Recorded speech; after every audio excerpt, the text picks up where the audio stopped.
Hey guys, Davor here from Tennis House. Today I will have the contact point as the topic.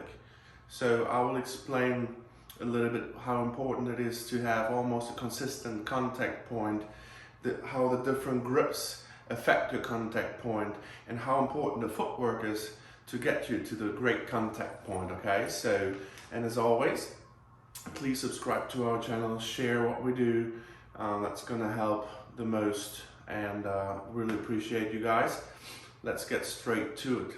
So I play with the very strong Eastern, weak semi-Western grip, all right? So the grips, I've been through those. I'm not gonna explain the knuckles and everything today.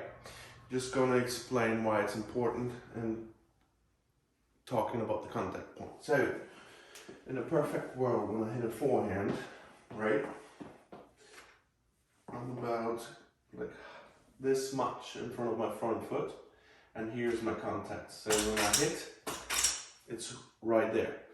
So why is that important? Because no matter how the ball is going to come and where I am, so if I'm a little bit further away, right, if I'm right here, I need to still get to this point here where I'm again this much away and where I'm going to hit that ball. So no matter where you are, if I'm right here, right, and I have to run forward, I have to set my feet up, and the contact is the same again. So there are studies, for example, when Rafa hits the ball, doesn't matter if it's a high ball that's coming, a low ball. So he tries, when he hits, he's almost always, the contact height varies maybe like this much, the contact point for him. So he's almost in this zone always here.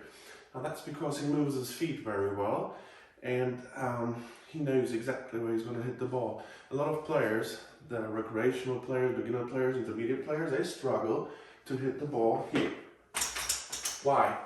Because the depth of the ball is playing a big point, and that the height of the ball, the speed. It takes a long time to learn what a high topspin ball is doing, where they're going to bounce. You need a lot of practice and experience to be able, for example, again, from being far away and being ready, to set up at the right moment so the ball is going to be here.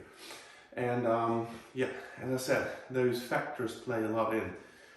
As I mentioned earlier, the grip is important, right? So for me, with a very strong Eastern, weak semi-Western, I have my arms out here and I can contact here, right? So this feels really good. Someone with the Western grip, if you look already, it doesn't feel comfortable being right there. So they're most likely going to hit the ball a little bit closer to the body.